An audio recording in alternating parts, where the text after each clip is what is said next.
Thanks for joining us from the Ohio AgNet Voice You Know with the News You Trust studio, sponsored by BASF, where you can count on the trusted performance of Alevos seed treatment to protect your soybean crop.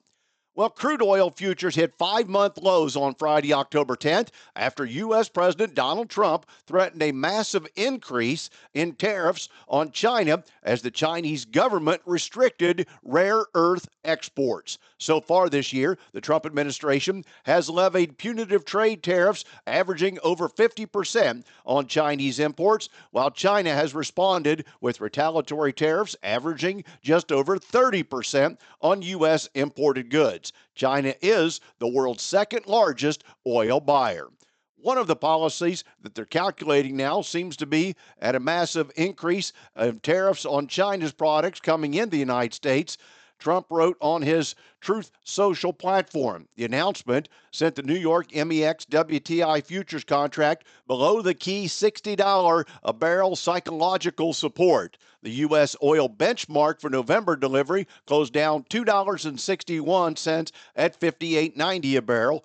And it looks like the more than 4% drop on the day was the sharpest since June. The ICE Brent for December delivery dropped $2.54 to $62.68 a barrel after a 5-month low at $62.52. Today's weather brought to you by Seed Consultants. Simply better performance online at seedconsultants.com. Here's the forecast. We've got another sunny, warm, and dry week ahead of us this week. I'm Chief Meteorologist Ryan Martin. Let's take a look at that Ohio Ag weather update. No major problems here to start the week. Temperatures well above normal for today, for tomorrow, and for Wednesday. Now on Wednesday, we are seeing a minor disturbance trying to move through the Great Lakes region. Cloud cover offshoots from that may get down into northern tier counties of Ohio, but I don't think it gets much farther south than US 20, so it's not a big deal. The rest of us looking still warm and dry for Wednesday, Thursday, and into Friday. Watching our next frontal boundary start to come together over the later part of the weekend. Clouds increasing Saturday afternoon.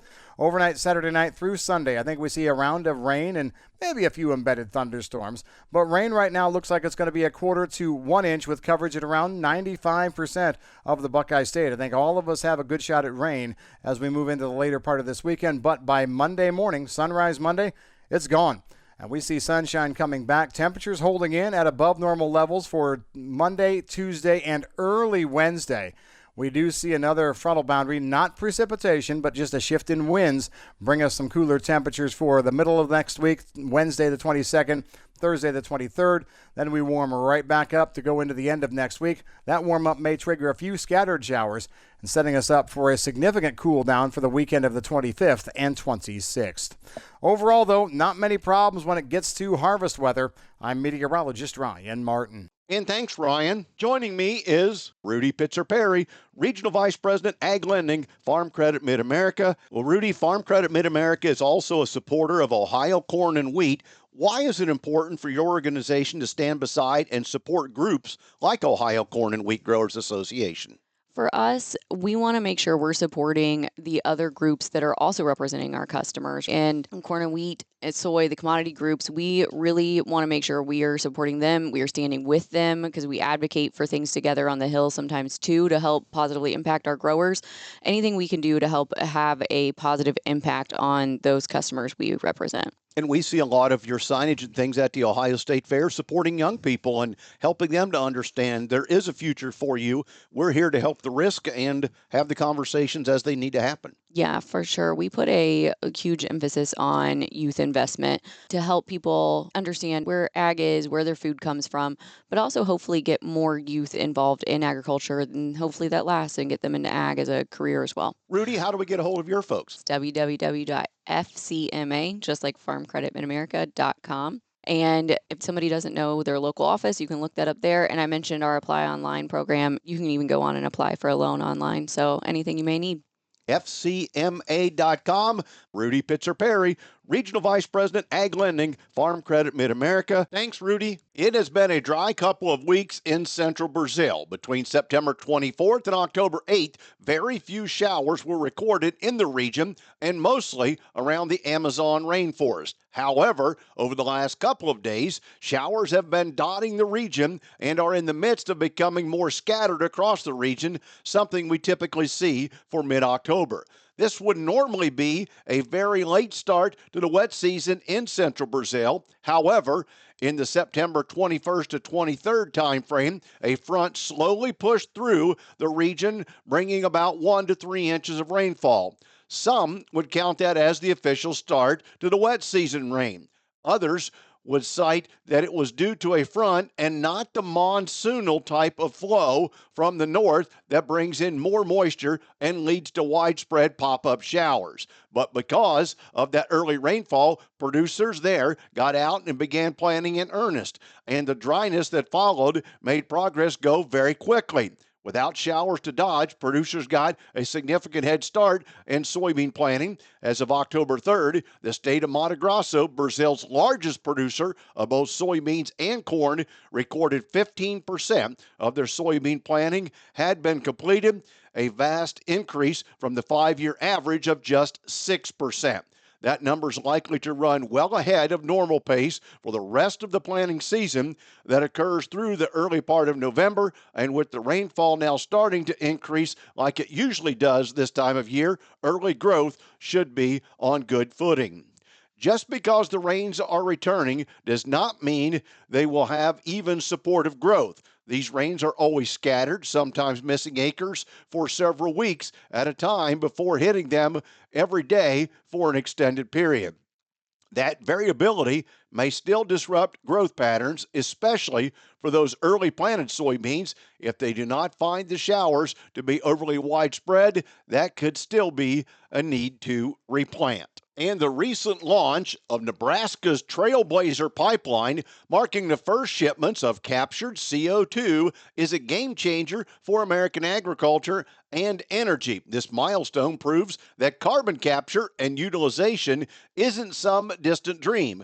It's a reality unfolding right now in the heartland. As states like Nebraska charge ahead, embracing this technology to build new markets for ethanol, create jobs, and bolster rural economies, the rest of the Midwest faces a stark choice.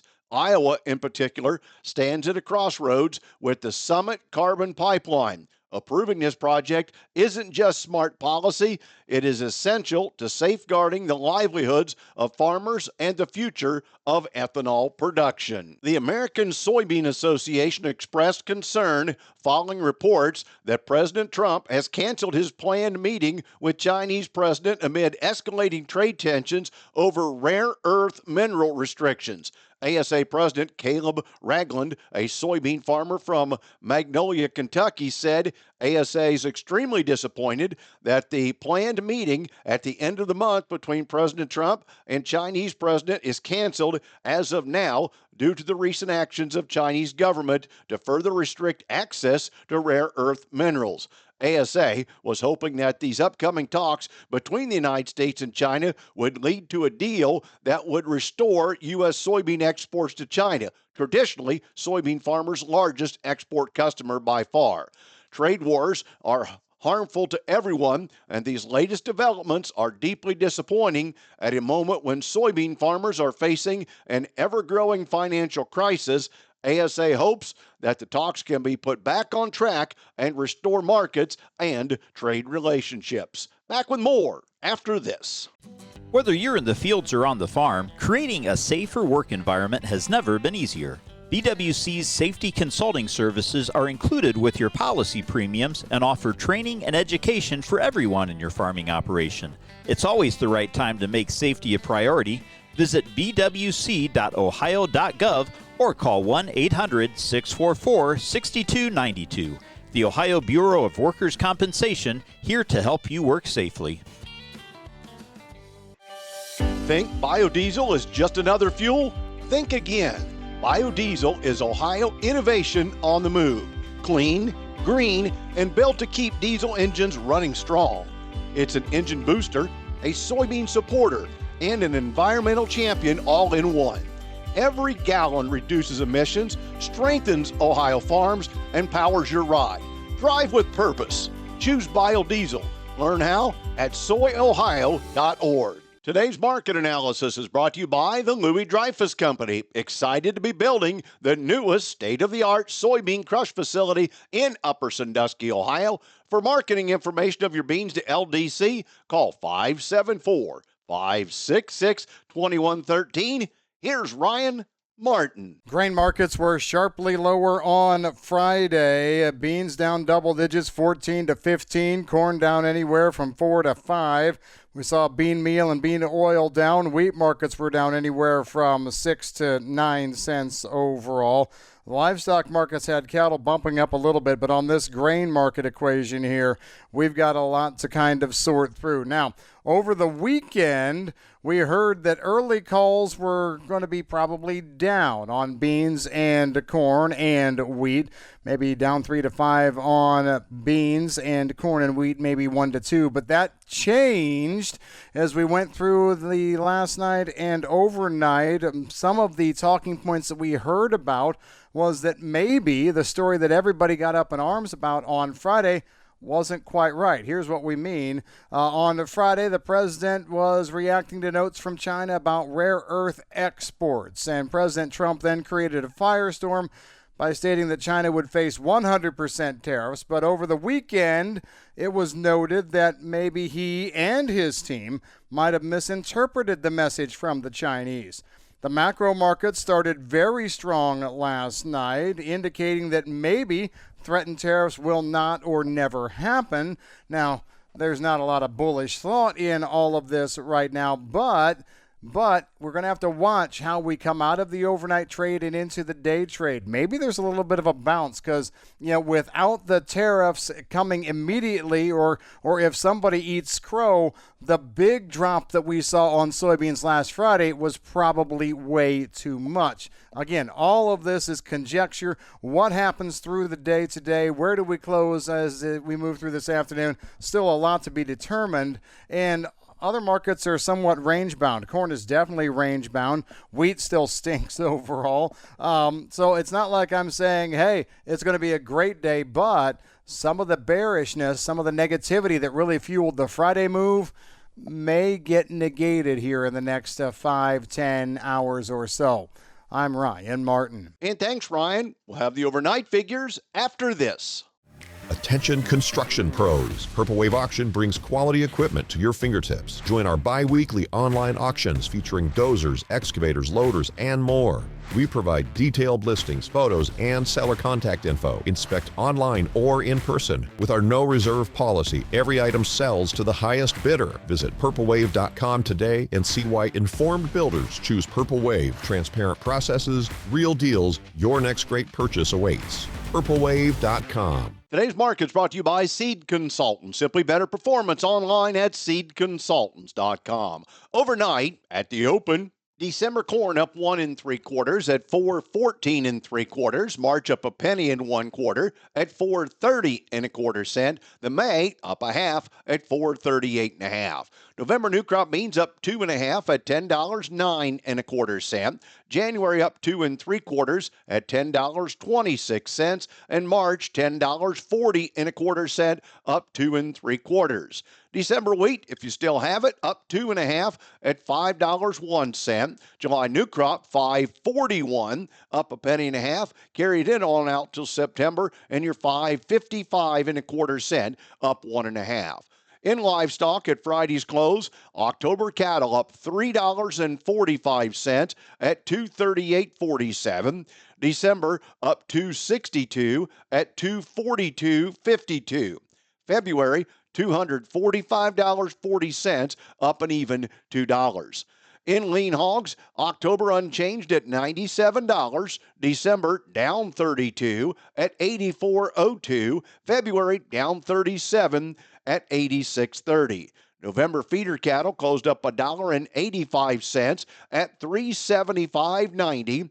January up $2.90 at $371.95. And March feeder cattle, $368.90, up $3.47. On our website at ohioagnet.com, last week's winner of Feeding Farmers in the Field, the Schnipke family on a Century Farm, the family all working together to get it done. Check out their video online. Again, that's at ohioagnet.com. Thanks for joining us. I'm Dale Minyo. This is the Ohio AgNet.